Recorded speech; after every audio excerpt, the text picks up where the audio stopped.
Hello students, आज की class में हम पढ़ने वाले हैं hard water and soft water के बारे में और साथ ही साथ हम पढ़ेंगे थोड़ा सा सोप्स का वर्किंग कि सोप्स क्या होते हैं, डिटर्जेंट्स क्या होते हैं और वो कैसे क्लेंजिंग एक्शन करते हैं। So this is what we are going to do in today's class. तो हार्ड वाटर और सॉफ्ट वाटर, बेसिकली वाटर आपने सुना होगा कहीं कहीं पे कहते हैं कि यहाँ पे वाटर का हार्डनेस लेवल ज्यादा है, यहाँ पे टीडीएस ज्यादा है पानी के अंदर, यहाँ सॉफ्ट वाटर है, खारा पानी है, ठीक पानी है, मीठा पानी है, ऑल दिस दैट। तो ये सब जो चीजें होती हैं ये वाटर की हार्डनेस से रिलेटेड होती है। Hardness is nothing, it is just the presence of salts in water. जो हमारे पास प्योर वाटर होता है या ये डिस्टिल्ड वाटर जो होता है या फिर जो रेन वाटर होता है वो हमारे पास सॉफ्ट वाटर होते हैं। तो वाटर हमारे पास दो तरीके का होता है, एक होता है सॉफ्ट वाटर और एक होता है आपके पास हार्ड वाटर। ठीक है, सॉफ्ट वाटर आपके पास होता है जो डिस्टिल्ड वाटर हो और जो आपके पास रेन वाटर हो। बिकॉज रेन वाटर में भी क्या होता है, जो पानी है वो इवेपोरेट करता है ओशंस का और ऊपर जाकर के बादल बनाता है और कंडेंस हो जाता है। So that is your rain water, एक तरीके से वो डिस्टिल ही हो गया है। लेकिन जो आपके पास सी वगैरह में प्रेजेंट है, जो रिवर में है, जो स्प्रिंग से निकला है, जो वेल से निकला हुआ है, जो सी वाटर है, ये सब हमारे पास क्या होता है, hard water, because there is presence of salts. Presence of salts बहुत ज्यादा होती है इसमें आपके पास। सॉफ्ट वाटर में आपके पास या तो नहीं होगी या फिर थोड़ी बहुत हो सकती है, लेकिन हार्ड वाटर में आपके पास एक कंपेरेबल अमाउंट में सॉल्ट्स प्रेजेंट होते हैं। अच्छा, वो सॉल्ट्स आपके पास किन चीजों के हो सकते हैं? There could be like many types of salt. Sea water में तो जैसे बहुत सारे सॉल्ट्स होते हैं। हार्डनेस बेसिकली हमारे पास पानी में तब आती है, पानी खारा तब हो जाता है जब आपके पास होते हैं presence of bicarbonates, chlorides and sulphates of calcium and magnesium. इनके आपके पास क्लोराइड्स हो, सल्फेट्स हो या बाइकार्बोनेट्स हो तो पानी आपके पास हार्ड हो जाता है। जैसे सोडियम के सॉल्ट है तो सोडियम के सॉल्ट से उतना आपके पास हार्डनेस नहीं आएगा because they don't affect it, और ये हमारे लिए जरूरी होती हैं चीजें। तो सोडियम वगैरह ये सारी चीजें हमको जरूरी होती हैं पानी में, लेकिन ये सारी चीजें हमें अफेक्ट कर सकती है like bicarbonates, chlorides and sulphates of calcium and magnesium, they create the hardness in water. ठीक है, अब तो जो ये हमारे पास हार्डनेस हो गई, जो मैंने कहा कि पानी हमारे पास हार्ड तब होता है जब उसके अंदर बाइकार्बोनेट्स, क्लोराइड्स और सल्फेट्स प्रेजेंट हो, कैल्शियम और मैग्नीशियम के। तो जो हमारे पास हार्डनेस होती है ये दो तरीके की होती है। Hardness is basically of two types, one is temporary hardness and the other one is permanent hardness. ठीक है, एक होती है हमारे पास temporary hardness and the other one is permanent hardness. जो टेम्पररी हार्डनेस होती है ये किसकी वजह से होती है? Due to the presence of bicarbonates of calcium and magnesium. Temporary hardness is due to the presence of bicarbonates of calcium and magnesium. It can be removed by boiling. ये आपके पास फिजिकल मेथड जैसे boiling से remove हो सकती है। Temporary hardness can be removed by boiling. करना क्या है, जैसे मान लीजिए आपके पास है कैल्शियम हाइड्रोजन कार्बोनेट, इसको आप हीट कर दीजिए। तो हीट करने से आपके पास क्या होगा, you will be getting calcium carbonate जो कि अलग हो जाएगा NH2O। ठीक है, तो आपने बॉईल किया, बॉईल करने से आपके पास ये हार्डनेस रिमूव हो रही है, तो this is called your temporary hardness. अब ये चीज जो है कैल्शियम कार्बोनेट, ये आपके पास इनसोल्यूबल इन वाटर होता है, ये व्हाइट कलर का प्रेसिपिटेट बना लेगा, तो आप इसको फिल्टर कर सकते हैं। So temporary hardness can be killed by boiling, but the permanent hardness which is due to the presence of chlorides, sulfates of calcium and magnesium. This type of hardness cannot be removed by merely just boiling. ये boiling से remove नहीं होती है, so they cannot be removed on boiling. Chemical methods are required. इसमें आपके पास chemical method लगेंगे to remove the chlorides and sulphate. तो केमिकल मेथड कैसे हो सकते हैं? मान लीजिए आपने रिएक्ट करवा दिया इसे वॉशिंग सोडा के साथ। See washing soda it is used to remove permanent hardness. It is NaHCO3 Na2CO3 dot NH2O। ठीक है, आप अगर इसके साथ में रिएक्शन करवाएंगे तो आपके पास परमानेंट हार्डनेस रिमूव हो सकती है। आप अगर इसके साथ रिएक्ट करवाएंगे तो परमानेंट हार्डनेस आपके पास रिमूव हो सकती है। जैसे आपके पास Na2CO3 है, मान लीजिए आप CaCl2 के साथ रिएक्ट करवा रहे हैं Na2CO3 की, तो ये आपके पास बना लेगा NaCl प्लस कैल्शियम कार्बोनेट। और कैल्शियम कार्बोनेट आपके पास सॉलिड फॉर्म में, कैल्शियम कार्बोनेट आपके पास सॉलिड फॉर्म में व्हाइट प्रेसिपिटेट में बना करके नीचे सेपरेट आउट हो जाएगा। अगर आपके पास मान लीजिए है कैल्शियम का सल्फेट, इसकी अगर रिएक्शन करवाएंगे तो ये आपको देगा CaSO4 which is again insoluble in water, और ये आपके पास बना देगा Na2SO4, sorry it will make NaCO3 carbonate and it will be Na2SO4. Na2SO4 is soluble in water and sodium के salts are not that harmful. Sodium के salts हमारे पास harmful नहीं होते हैं और सोडियम के सॉल्ट्स हमारे लिए यूजफुल होते हैं। जैसे आप मान लीजिए किसी बॉटल्ड वाटर का यूज कर रहे हैं, तो बॉटल्ड वाटर में हमारे पास मिनरल्स ऐड किए जाते हैं। Now these minerals added are for the taste and also कि हमारे बॉडी में उनका रिक्वायरमेंट रहता है। ऐसा नहीं कि हार्ड वाटर हमारे लिए बिल्कुल ही बेकार है। हार्ड वाटर इज नेसेसरी, इसके बहुत सारे यूजेस भी होते हैं हमारे पास। ये हमारे पास हो गया hardness, permanent, temporary and this that.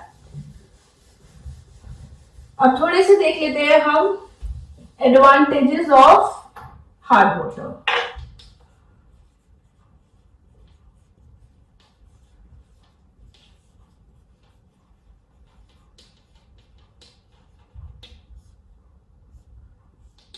Advantages of hard water क्या है हमारे पास? ये आपके पास टेस्ट प्रोवाइड करते हैं। वाटर जो होता है it is tasteless, odourless, colourless. This hardness यानी कि जो सॉल्ट्स है हमारे पास, सोडियम के, पोटेशियम के, कैल्शियम के, ये सब टेस्ट प्रोवाइड करते हैं हमारे पास इसमें क्या कहें वाटर के अंदर। ठीक है, और ये टॉक्सिसिटी भी चेक करते हैं। Check the toxicity of water in pipes. जैसे अगर किसी पाइपलाइन वगैरह से पानी आ रहा है तो आफ्टर सम टाइम क्या होता है, जो लेड होती है, लेड आपके पास इन क्लोराइड्स और सल्फेट्स वगैरह के साथ रिएक्ट करती है। और मान लीजिए आपके पास कैल्शियम का सल्फेट है तो लेड सल्फेट बना लेगा। जब लेड सल्फेट बना लेता है तो आपके पास जो सोल्यूबल कैल्शियम हाइड्रोजन कार्बोनेट वगैरह है या कैल्शियम सल्फेट वगैरह है, ये आपके पास क्या हो जाएगा, इनसोल्यूबल लेड सल्फेट में कन्वर्ट हो जाएगा विच विल फॉर्म प्रेसिपिटेट। तो इससे आपको पता चलेगा कि पानी के अंदर मिक्सिंग ऑफ लेड हो रहा है, there is lead present in the pipes और कितना उसका लेवल बढ़ गया है। ऐसा नहीं कि पूरा रिमूव ही कर देता है, but yes it checks for the presence of lead in the pipelines. So hard water is necessary, it is necessary कि आपके पास पानी में टेस्ट हो, इट इज नेसेसरी कि आपके पास वाटर में पाइप्स वगैरह में चेक हो सके टॉक्सिसिटी का लेवल क्या चल रहा है। इसके डिसएडवांटेजेस क्या रहते हैं, जैसे मान लीजिए आप पानी को बॉईल कर रहे हैं। जब आप पानी को बॉईल कर रहे हैं तो मैंने कहा कि आपके पास कैल्शियम कार्बोनेट वगैरह बन जाएगा। जब आप पानी को बॉईल करते हैं बॉयलर्स में तो वो किसी एक सिलेंड्रिकल वेसल से पास करते हैं, and when they pass through the cylindrical vessel और आप उसको पानी को बॉईल कर रहे हैं, तो जैसे जैसे आप उसको बॉईल कर रहे हैं तो उनके जो भी इनर वॉल्स है बॉयलर के, जहां वो सिलेंड्रिकल वेसल से बॉईल हो रहा है, वहां पे आपके पास कैल्शियम कार्बोनेट या मैग्नीशियम कार्बोनेट बनना स्टार्ट हो जाएगा और वो सॉलिड लेयर फॉर्म कर देगा।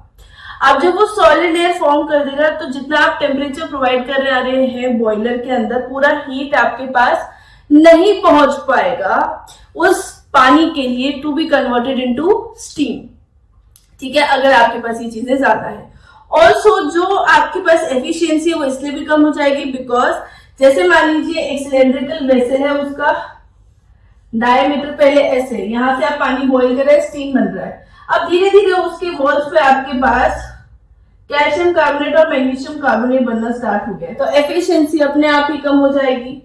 तो इस तरीके में बॉयलर्स में हम ये यूज नहीं करते हैं, प्रेशर बहुत ज्यादा क्रिएट हो जाता है जब, तो बर्स्ट भी कर सकते हैं यहाँ पे। तो इसलिए बॉयलर्स में आपके पास hard water is not used, और ये बिल्कुल ही खराब चीज है, इसको बार बार चेक करते रहना चाहिए। तो हार्डनेस के अपने प्रोज एंड कॉन्स दोनों चीजें होती हैं।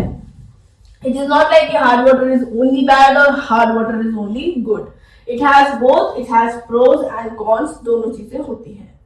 ठीक है, now we are coming on to कि सोप्स क्या होते हैं।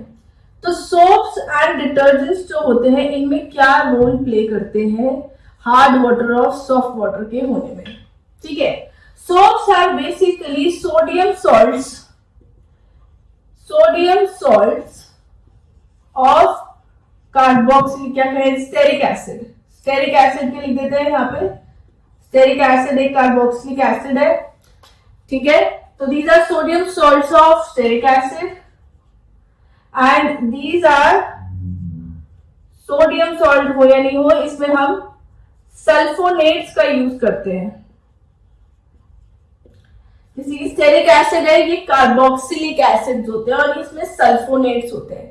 डिफरेंस क्या होता है, सोप्स जो होते हैं, soaps work in soft water. Soap जो आपके पास है ये सिर्फ सॉफ्ट वाटर में काम करते हैं। सोप आपके पास हार्ड वाटर में काम नहीं करते हैं, क्योंकि हार्ड वाटर में मान लीजिए आपके पास ये sodium salt of stearic acid है, जब इसकी रिएक्शन CaCl2 के साथ होगी which is for the hardness in water, तो ये आपके पास कैल्शियम स्टेरेट बना लेंगे plus they will form NaCl। अब NaCl तो पानी के अंदर सोल्यूबल होता है, लेकिन ये जो बना है इट इज कॉल्ड स्कम, या ऐसे सोप कर्ड वगैरह कुछ भी कह लीजिए, ये इनसोल्यूबल चीज होती है, ये प्रेसिपिटेट आउट कर जाती है। तो इसकी वजह से क्या होता है, सोप की solubility in water is decreased. ठीक है, सोप या solubility of soap, you can write solubility of soap is decreased in water। ठीक है, पानी के अंदर वाटर की सोल्यूबिलिटी कम हो जा, पानी के अंदर सोप की सोल्यूबिलिटी, वाटर की सोल्यूबिलिटी कह दिया मैंने, पानी के अंदर सोप की सोल्यूबिलिटी कम हो जाती है जब हम हार्ड वाटर के अंदर सोप का इस्तेमाल करते हैं, बिकॉज ये प्रेसिपिटेट बनाते हैं due to the formation of scum. तो जैसे मान लीजिए हमने सोप डाला पानी के अंदर लेकिन वो मिक्स नहीं हो पा रहा, वो चिकना चिकना ही रह जाती है, आपके पास प्रेसिपिटेट रह ही जाता है उसके अंदर, तो यानी कि वहां पे आपके पास हार्ड वाटर है, it is not soft water, और वहां आपके पास सोप्स काम नहीं कर पाएंगे। अब इन सब चीजों को ओवरकम करने के लिए हम डिटर्जेंट्स का इस्तेमाल करते हैं। They work in hard water, क्योंकि यहाँ पे आपके पास हम सल्फोनेट्स का इस्तेमाल करते हैं, और जब सल्फोनेट्स इनके साथ रिएक्ट करते हैं तो वो भी सॉल्ट बनाते हैं, but that salt is soluble salt. तो ये आपके पास सोल्यूबल सल्फोनेट्स बनाते हैं, या आपके पास इनसोल्यूबल कार्बोक्सिलेट्स कहेंगे, इसमें फंक्शनल ग्रुप कार्बोक्सिलिक एसिड होता है जो आप हायर 10th क्लास में पढ़ेंगे। तो यहाँ पे आपके पास सल्फोनेट्स की प्रेजेंस की वजह से detergents do work in hard water. But difference एक और ये भी है कि सोप्स आपके पास बायोडिग्रेडेबल होते हैं और डिटर्जेंट्स नॉन बायोडिग्रेडेबल होते हैं। डिटर्जेंट से काम करना आपके लिए ज्यादा हार्मफुल है compare to working with soaps. So soaps are environment friendly, but detergents are not. So detergents are not environment friendly. That is why we basically try to use soaps only. ठीक है? Okay. So this is soaps and detergents का difference based on water आपके पास hard है या फिर soft है। अब इनका cleansing action. Cleansing action of soap.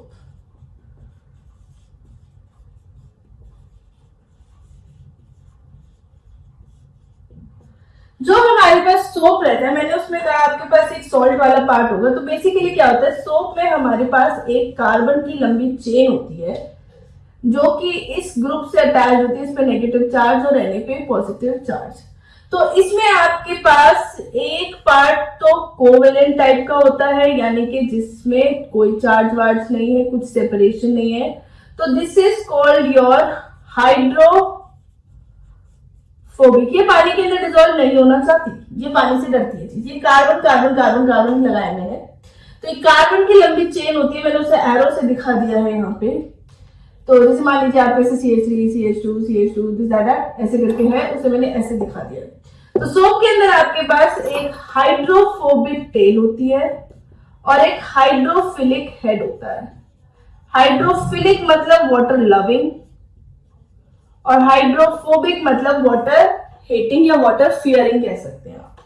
तो जब मान लीजिए आपके पास डर्ट होती है, जब हम डर्ट पे साबुन डालते हैं, डर्ट के अंदर मोस्टली ऑयल के पार्टिकल्स होते हैं, फैटी एसिड्स होते हैं, which do not gate dissolve in water. अगर पानी में वो डिजोल्व हो जाते हैं तो बहुत अच्छा रहता है, आपको साबुन की जरूरत नहीं पड़ती, आप डायरेक्ट कपड़े को पानी के अंदर डालें और वो धुल जाएगा।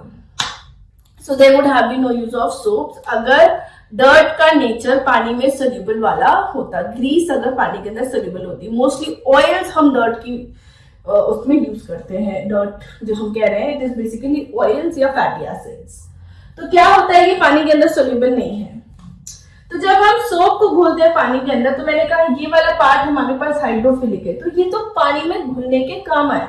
दोनों चीजें बहुत जरूरी है जब हम क्लेंजिंग एक्शन ऑफ सोप देख रहे हैं।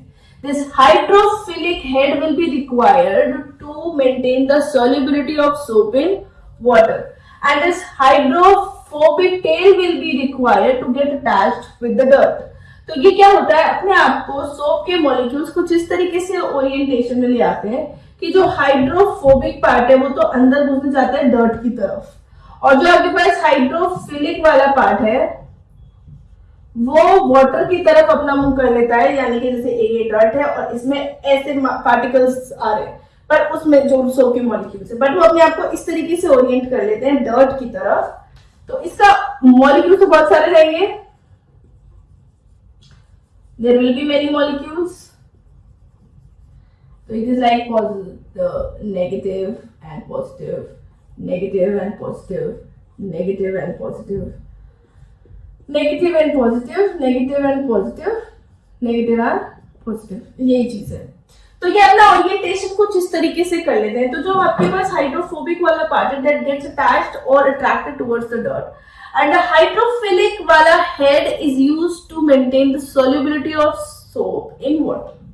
तो ये अपने आप के अंदर इसको ट्रैप कर लेते हैं, ये डर्ट के आसपास में अपने आप को अरेंज करके ये डर्ट को ट्रैप कर लेते हैं, and once you just make up, क्या कहें आप, थोड़ा सा भी रब करें उसको क्लोथ को, या थोड़ा सा भी उसमें झटका फटका मारे, तो ये डर्ट जो है ये इसी के साथ अलग हो जाती है, इन्हीं मॉलिक्यूल्स के साथ में ये डर्ट अलग हो जाती है, कपड़े से, क्लोथ से अलग हो जाती है, और आपके पास क्लोथ का वॉशिंग हो जाता है। इस तरीके की फॉर्मेशन जो सोप के मॉलिक्यूल्स करते हैं, इसे हम कहते हैं micelle formation. This is called micelle formation and this is the working of soap. ठीक है, तो यहाँ पे आपके पास ये चैप्टर कंप्लीट होता है। Try to do questions of this chapter as much as possible, जितने क्वेश्चंस आपसे हो पाए। कोई डाउट हो तो आप जरूर पूछिएगा। Try to do the numericals based on solubility and concentration. Solubility और कंसंट्रेशन के जो न्यूमेरिकल्स हैं वो आप बैक एक्सरसाइजेस से कर करके देखिए। अगर आपको कोई दिक्कत आती है प्लीज आस्क मी। पूरे अच्छे से इस चैप्टर को एक बार पढ़िए। बहुत लंबा चैप्टर है, इसमें बहुत सारे पॉइंट्स हैं, बहुत सारे टर्म्स हैं टू रिमेम्बर, बहुत सारे एग्जाम्पल्स है टू डू। मैंने पहले भी आपसे कहा है कि इसके एग्जाम्पल्स को जरूर याद रखिएगा, जहां पे भी आपने हाइग्रोस्कोपिक डेलिक्वेशन वाला टर्म किया था लास्ट क्लास में। और इसमें आपके पास सोप्स और डिटर्जेंट्स में से पहले हार्ड वाटर और सॉफ्ट वाटर है। ध्यान रखिएगा कि हार्डनेस कौन सी वाली होती है, परमानेंट और कौन सी टेम्पररी होती है, सॉफ्ट वाटर कौन से वाला होता है, हार्ड वाटर कौन से वाला होता है, what are the advantages and all that. So here we are completing this chapter. यहाँ पे हम बिल्कुल फिनिश कर रहे हैं इस चैप्टर को। तो in next class we will be starting some other chapter और we will be doing some exercise questions of this chapter only.